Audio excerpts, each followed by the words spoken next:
उनके अनुभव के आधार पर पत्रकारिता के क्षेत्र का द्वंद्व आपके सामने रखा है। ये द्वंद्व केवल पत्रकारिता के क्षेत्र में नहीं है, तो समाज के हर क्षेत्र में ये लागू होता है। प्रोफेशन एंड मिशन, व्यावसायिकता को लेकर काम करे या मिशन को लेकर काम करे, ये बुनियादी सवाल सबके सामने है। चाहे राजनीति हो, चाहे शिक्षा का क्षेत्र हो, चाहे पत्रकारिता का क्षेत्र हो, चाहे किसी भी क्षेत्र में अगर हम जाएंगे तो ये टकराव, ये द्वंद्व हमको देखने के लिए मिलता है। लोग अक्सर ये कहते हैं कि जो शॉर्टकट से आगे जाते हैं वो आगे निकल जाते हैं, पर स्वर्गीय दत्तोपंत ठेंगड़ी जी कहते थे कि शॉर्टकट कट यू शॉर्ट। और मैं ये बात पर विश्वास रखता हूं कि एक बात जरूर है कि अब सबको लगता है कि पेड न्यूज लेनी चाहिए। जिन लोगों ने धंधा शुरू किया है उनको लेने में कोई न्यूज वैल्यू नहीं है, पर जिन्होंने मिशन के रूप में काम करने की शुरुआत की है, उन्होंने अगर ये शुरू किया है तो ये बड़ा दुर्भाग्यपूर्ण है। और कभी कभी एक हार मानी हुई है कि आदर्श और ईमानदारी के मार्ग से जाने से हम सर्वाइव नहीं हो सकते, और अब इसलिए हमारे सामने कोई पर्याय नहीं है। मैं ये मानता हूं कि परिस्थितियां बदल रही हैं। जो कल था वो आज नहीं, और आज है वो कल नहीं। और बदलती हुई परिस्थितियों में बहुत से लोग ये चाहते हैं कि किस प्रकार से हम सक्सेस स्टोरी बने, और इसलिए स्वाभाविक रूप से उनका अप्रोच जो है वो आदर्शवाद के बजाय कन्वीनियंस के आधार पर किस प्रकार से काम करे, यही उनका दृष्टिकोण है। Neither rightist nor leftist, we are only opportunist, ये काम करने का मार्ग लोगों ने स्वीकार किया है। मुझे याद है कुछ दिन पहले, मृत्यु के पहले, आचार्य राम शेवाळकर जी का एक भाषण मैंने सुना था, और उस भाषण में उन्होंने कहा था कि समाज में ये सब अधपतन मुझे जब दिखता है, नैतिकता का पतन दिखता है, और भविष्य की पीढ़ी की तरफ देखकर जब इस प्रकार की बातें मैं जब देखता हूं तो मेरे साथी मुझे कहते हैं, देखो ये भविष्य की पीढ़ी कैसी बिगड़ रही है, ये युवा कैसे व्यवहार कर रहे हैं, किस प्रकार से ये परिस्थितियां बिगड़ रही, इसका वर्णन करते हुए उस पीढ़ी को दोष देने का वो काम करते थे। पर मैं जब इस बात की चिंता करता हूं, चिंतन करता हूं, तो मैं आचार्य कुल से आया हूं। अगर ये बिगड़ी हुई परिस्थिति अगर है तो इसके लिए तरुण पीढ़ी जिम्मेदार नहीं है। अगर इसके लिए कोई जिम्मेदार है तो मैं जिम्मेदार हूं, क्योंकि मैं आचार्य कुल से आया हूं। मेरे पढ़ाई में, मेरे मार्गदर्शन में कुछ कमियां रह गई है, इसलिए ये पीढ़ी बिगड़ी हुई है, और इसलिए अगर दोष है तो मेरा है, उस पीढ़ी का नहीं, ऐसा उन्होंने कहा। कभी कभी कोई लोग मुझे कहते हैं कि भाई तुम्हारी सरकार ठीक से काम नहीं कर रही, मुख्यमंत्री काम नहीं कर रहे हैं, तो मैं उनको कहता हूं कि अगर वो ठीक से काम नहीं कर रहे तो वो दोष उनका नहीं, वो दोष हमारा है, मेरा है, क्योंकि उन्होंने अच्छा काम करना चाहिए। उनको समझाने में, सिखाने में पार्टी के रूप में हम कुछ कम पड़े होंगे। मुझे लगता है कि देश में सब जगह ये चल रहा है। क्या हम परिस्थिति को हताश और परिस्थिति को देखकर हताश होंगे? क्या इस परिस्थिति में उनके सामने घुटने टेकेंगे? क्या हम हमारी पराभूत नजर से हमारे आदर्शवाद को समाप्त करके उस प्रवाह में शामिल हो जाएंगे? मैं ये मानता हूं कि ये सच्चाई नहीं है। ये भी सच है कि ग्लैमर, सेक्स, एक्सपोजर जो होगा, वायलेंस होगा, उसकी फिल्म चलती है, और अच्छी भी फिल्म चलती है। मैं स्टार टीवी के प्राइज डिस्ट्रीब्यूशन में मुंबई में कुछ दिन पहले था, तो आमिर खान मेरे साथ थे, तो मैं उनसे कह रहा था कि पिपली लाइव बड़े पसंद आए, बहुत अच्छी फिल्म थी। उसमें कोई डांस नहीं था, सेक्स नहीं था, वायलेंस नहीं था, वो चली।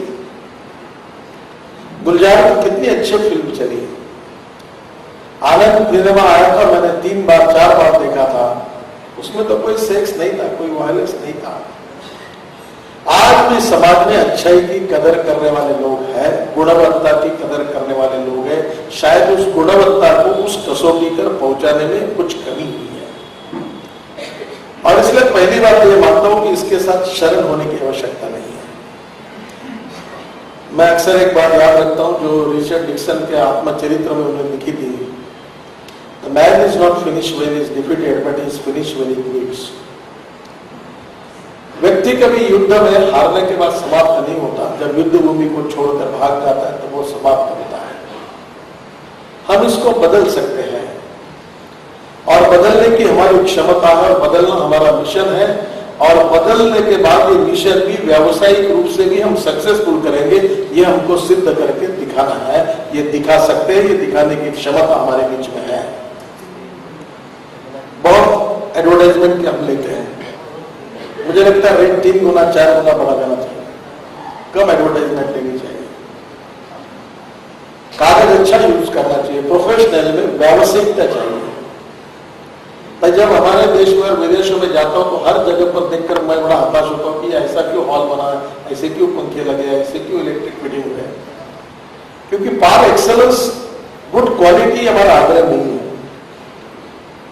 छोटी छोटी बातों में दुनिया में जो लोग बड़े हैं उनका छोटी छोटी बातों के लिए आग्रह होता है, क्वालिटेटिव अप्रोच होता है। और ये बात सही है कि आखिरी में जो सच है उसका विजय होने वाला है, it will take some time. और इसलिए जितनी अच्छी गुणवत्ता आपकी होगी उतना मैगजीन लोग खरीदी करेंगे, जितने अच्छे लेख होंगे लोग निश्चित रूप से लेंगे। अगर आपका मैगजीन नहीं चलता है इसलिए अब तो लोग बिगड़ गए हैं, उनको तो हीरोइन का पिक्चर ही चाहिए, उसके सिवा कोई लेते नहीं, ऐसा कहकर अपने पराजय को समाधान के रूप में कन्वर्ट मत। ये समझिए कि आप अच्छी बात कर रहे हो, इसमें कुछ कमियां है, इसलिए अभी तक वो पहुंची नहीं है। चुनाव जीतने के बाद अनेक उम्मीदवार मिलते, उसने बहुत पैसा खर्चा किया, जात का बहुत प्रचार किया, वो दुनिया भर के सब कारण बताते हैं, पर यह भी बता दें कि चुनाव जीतने में मैं कम पड़ा हूं, शायद मेरी मेहनत कम पड़ी, अगली बार और मेहनत करके जीतने की कोशिश करूंगा। ये नहीं करते, बहुत बातों की चर्चा होती है, और मीडिया में तो प्रोफेशनल आया ही, उनको न्यूज में इंटरेस्ट है। मैं 10 दिन पहले हिंदुस्तान की एडिटर गिल्ड करके एक बहुत बड़ी संस्था है जिसमें आज तक, स्टार टीवी, सभी अखबार के मुख्य संपादक आते हैं, और उन्होंने मुझे बुलाया था। कुछ लिखते नहीं है, केवल चर्चा होती है, 2-3 घंटा चर्चा चली। तो उन्होंने मुझे पूछा कि आपने ऐसा कहा, आपने वैसा कहा। मैंने कहा मैंने क्या कहा था, तो प्रधानमंत्री के बारे में एक टिप्पणी का जिक्र कर रहे थे एक लोग, तो मैंने कहा था कि कॉमनवेल्थ में इतना भ्रष्टाचार हो रहा है, मेरे समझ में नहीं आता कि प्रधानमंत्री जी की आंखें है तो वो देख नहीं रहे, कान है तो वो सुन नहीं रहे, मुंह है तो वो बोल नहीं रहे, ऐसा क्यों? मैंने उनको बंदर कहीं नहीं कहा, आपका निकालो, कहीं नहीं कहा। नहीं, आपके मन में जो आपने बात कही उसके मन में मंदिर छिपा हुआ है, आपको बंदर कहना था, ये बात उसने कही। तो मैंने कहा मेरे मन की बात आपको समझने वाले आप न्यायिक नाता कैसे बदले कि मैं उनको बंदर कहना चाहता हूं, ये बात आपको कैसे समझ में आई? और पूरे टीवी चैनल में दिन भर नितिन गडकरी ने प्राइम मिनिस्टर को बंदर का आपने चला, जबकि मैंने कहा ही नहीं। ये कौन सी पत्रकारिता है? बोले ये तो सच है, आपने नहीं कहा, और आपके बोलने का अर्थ वही होता है। ऐसी कैसी पत्रकारिता चलेगी? अगर कहा है तो लिखो, नहीं तो मत लिखो। और इसलिए मैंने उनसे काफी बातों का जिक्र किया, आखिर उनके पास जवाब नहीं था। एक ने मुझे कहा, मेरा इंटरव्यू चल रहा था टाइम्स नाउ पर, बड़े पत्रकार कर रहे थे, मैंने उनको कहा कि मैं आपको पूछता हूँ कि मैंने अफजल गुरु के बारे में कहा कि ये कांग्रेस का दामाद है क्या? बहुत चिंता हुआ। तो हमारे यहाँ को मराठी में कहा जाए तुम्हें क्या दावा जाएगा, किसी को भी पूछते हैं। तो मैं आपको सवाल पूछता हूं कि भाषा शास्त्र, व्याकरण शास्त्र और नीति शास्त्र के आधार पर वो आपका दामाद है क्या? ऐसा अगर पूछा तो इसमें मैंने कौन सा असंसदीय शब्द उपयोग में लाया है? पार्लियामेंट और विधानसभा में जो असंसदीय शब्दों की सूची में जो शब्द है उसमें किस शब्द का उपयोग किया है? तो मुझे बताइए। आप विद्वान हो, मेरा मार्गदर्शन करिए, मैं मेरी गलती को सुधारूंगा। तो वो पत्रकार महोदय, पंडित महोदय मुझे नहीं कुछ कह रहे थे, हंस रहे थे, क्योंकि उनके पास जवाब नहीं था। वो तो चलता ही, क्योंकि बिजनेस के हिसाब से अगर उनको रोज कोई हॉट न्यूज चाहिए तड़ाके से, तो कुछ ना कुछ निकलते हैं। अब ये चलने वाला है, क्योंकि हमारे यहाँ सभी प्रकार के विचार, सभी प्रकार के व्यक्ति, सभी प्रकार के लोग चलेंगे। पर जिन लोगों ने आदर्श के मार्ग पर चलने की कसम खाई है, जो उनकी कटिबद्धता है, कमिटमेंट है, वो इसमें जरूर सोचकर चले। ये मुझे लगता सबसे महत्वपूर्ण बात है।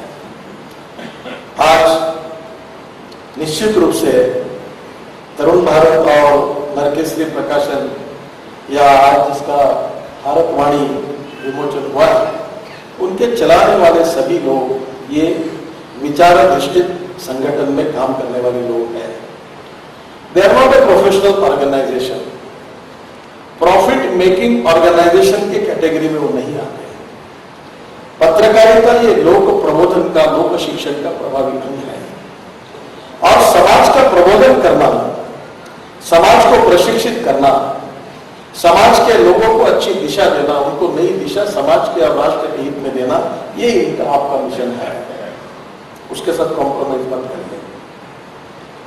देर लगेगा, हमारे लिए क्वालिटेटिव चेंज करिए, ऐसी स्थिति आए कि लोग उसको पसंद करेंगे।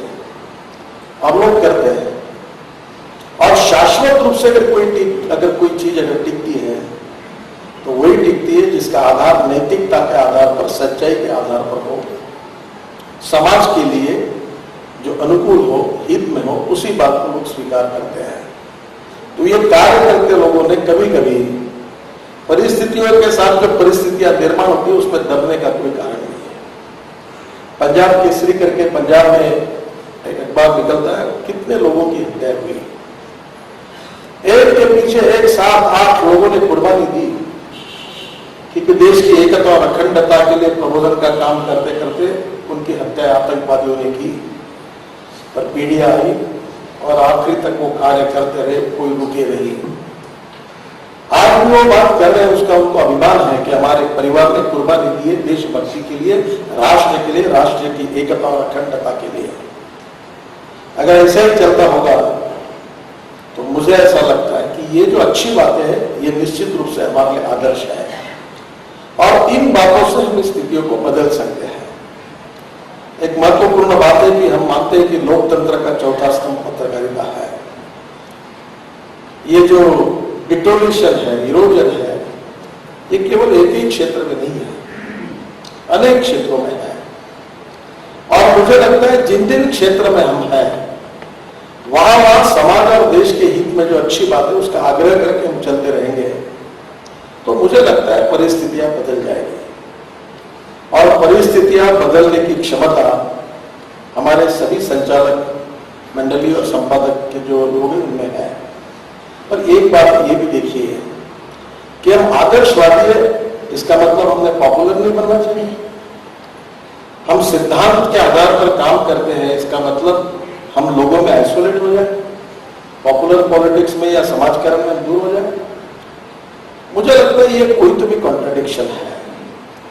आदर्शवादी पॉपुलर हो सकता है, आदर्शवादी वर्तमान पत्र अखबार चलाने वाले लोकप्रिय हो सकते हैं, फाइनेंशियली भी सक्सेसफुल हो सकते हैं। और इसलिए मुझे लगता है कि अच्छी बातों का जिक्र होता ही है। मैं कल चित्रकूट में था, स्वर्गीय नानाजी देशमुख जी ने इतना अच्छा काम किया है कि वहां फॉरेन से, फ्रांस से आए हुए 3 डॉक्टर मुझे मिले और वो डॉक्टर वहां आकर